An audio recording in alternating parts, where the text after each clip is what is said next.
Kembali di News Prime, pemirsa Menko Polhukam Mahfud MD bersama tim gabungan independen pencari fakta tragedi Kanjuruhan langsung bergerak mengungkap tragedi maut tersebut. Rapat perdana digelar di kantor Kemenko Polhukam malam ini.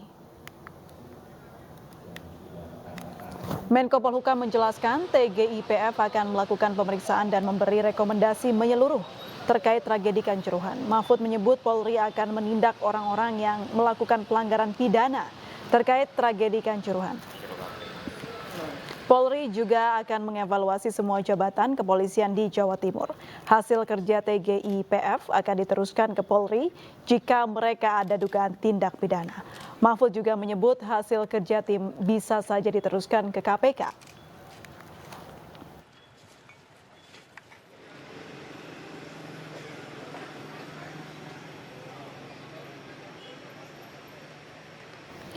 Ya, lalu seperti apa jalannya rapat perdana tim gabungan independen pencari fakta tragedi Kanjuruhan? Kami bergabung dengan Salam Rahmat yang berada di kantor Kemenko Polhukam Jakarta. Salam, apa rapat masih berlangsung dan apa saja yang dibahas?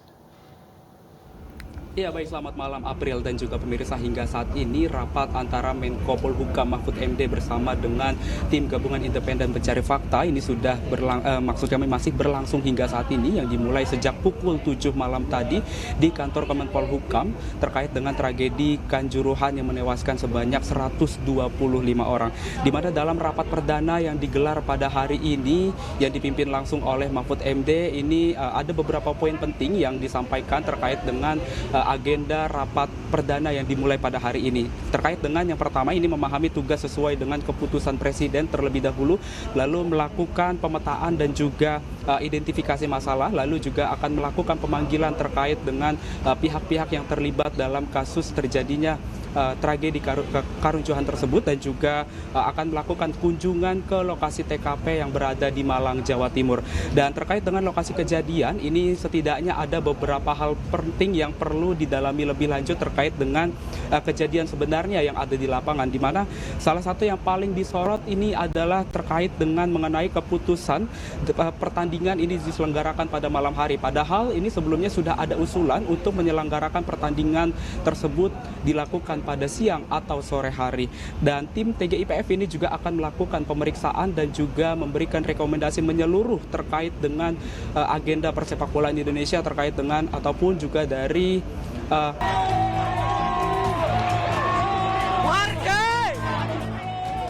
Anggota Komisi 10 DPR dari fraksi PKB Muhammad Kadafi mengatakan 9 fraksi yang ada di Komisi 10 menyetujui pembentukan pansus untuk memberikan kejelasan kepada masyarakat, terutama kepada keluarga korban terdampak. Kadafi mendesak pemerintah untuk segera mengeluarkan peraturan turunan dari Undang-Undang Nomor 11 Tahun 2022 tentang keolahragaan, di mana dalam pasal 55 mengatur soal supporter agar dapat dilindungi dari dalam maupun luar lapangan. Maka akan semakin mudah dan terang benderang dalam penyelesaian siapa yang akan bertanggung jawab berkenaan dengan tragedi yang terjadi di Kanjuruhan. Kemudian juga kita mengharapkan keluarga yang menjadi korban itu bisa mendapatkan hak seperti layaknya seperti asuransi dan sebagainya. Sementara itu, anggota Komisi 3 DPR RI fraksi PDI Perjuangan Johan Budi mengatakan evaluasi harus menyeluruh terkait penyelenggaraan pertandingan Liga 1 dan prosedur pengamanan. Jika memang ada pelanggaran, harus diambil langkah penegakan hukum. Siapa yang perlu dievaluasi? Yang pertama adalah proses penyelenggaraan itu. Jadi proses penyelenggaraan yang terjadi kemarin itu perlu dilakukan evaluasi secara mendalam. Mana yang perlu diluruskan, mana yang perlu diperbaiki. Yang kedua adalah proses pengamanan terhadap kericuhan yang terjadi di Stadion Kanjuruhan Malang. Polisi menyebut jumlah korban meninggal dalam tragedi Kanjuruhan adalah 125 orang. Pelaksanaan pertandingan yang terlalu malam, jumlah tiket terjual yang melebihi kapasitas stadion, hingga penggunaan gas air mata untuk membubarkan kerumunan di stadion menjadi sorotan masyarakat. Dari Jakarta, Tim Liputan iNews melaporkan. Kapolda Jatim Irjen Polisi Niko Avinta akhirnya meminta maaf atas penanganan pengamanan kerusuhan oleh anggotanya yang menyebabkan 125 supporter Arema meninggal dan lebih dari 300 orang lainnya terluka. Berikut keterangan lengkap Irjen Pol Niko Avinta. Kapolda ikut prihatin dan turut menyesal sekaligus minta maaf di dalam proses pengamanan yang sedang berjalan ada kekurangan. Ke depan kami akan mengevaluasi bersama-sama dengan panitia pelaksana, kemudian dengan Presiden Liga dan PSSI, sehingga harapannya pertandingan sepak bola ke depan, pertandingan sepak bola yang aman, nyaman, dan bisa menggerakkan ekonomi.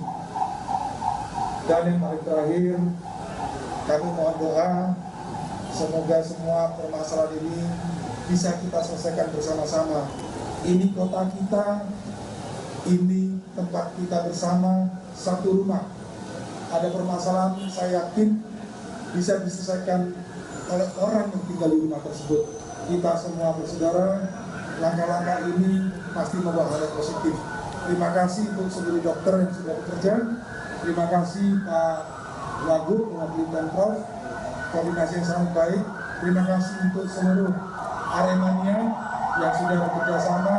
Tolong jaga kota ini, tolong jaga. Pemirsa, PSSI memberi sanksi kepada Arema dan panitia pelaksananya. Arema disanksi denda dan hukuman, sementara panitia pelaksananya dilarang terlibat dalam sepak bola lagi. Sidang kami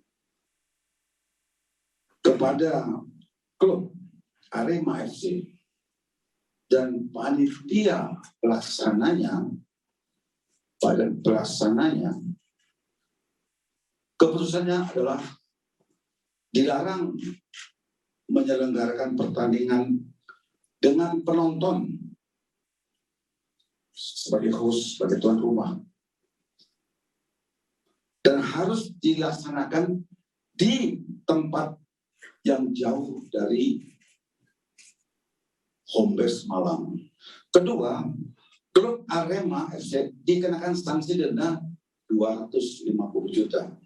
Yang ketiga, pengulangan terhadap pelanggaran terkait di atas akan berakibat terhadap hukuman yang lebih berat. Kali Saudara Abdul Haris sebagai ketua panitia pelaksana pertandingan Arema FC tidak boleh beraktivitas di lingkungan sepak bola seumur hidup. Itu putusan kepada Saudara Abdul Haris.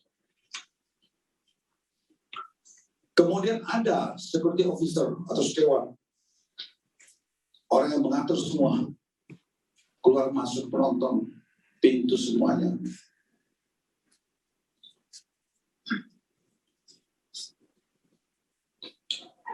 Siapa itu security officer? Security officer adalah security officer Arema FC adalah Saudara Suko Sutrisno. Dia bertanggung jawab terhadap beberapa poin yang harus dilaksanakan tapi tidak terlaksana dengan baik. Merujuk kepada pasal 68 huruf A, junto pasal 19, junto pasal 141 Kode Disiplin PSSI tahun 2018, Saudara Suko Sutrisno sebagai petugas keamanan security officer tidak boleh beraktivitas di lingkungan sepak bola seumur hidup. Pemirsa, penggunaan gas air mata di Stadion Kanjuruhan menjadi sorotan lantaran dilarang oleh FIFA. Tidak hanya itu, tindakan represif aparat saat mengurai massa juga menuai kritik.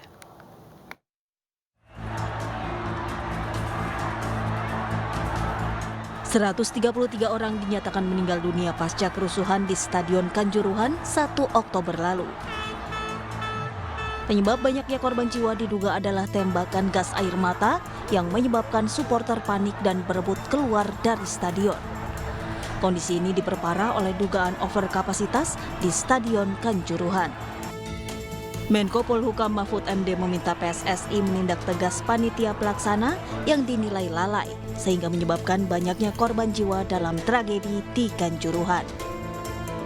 Pimpinan PSSI supaya menindak tegas pelaksana yang telah lalai sehingga menyebabkan terjadinya tragedi Kanjuruhan tersebut.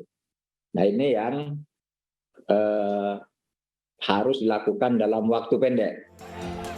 Untuk mengusut tragedi Kanjuruhan, pemerintah telah membentuk tim gabungan independen pencari fakta yang diketuai oleh Menko Polhukam Mahfud MD.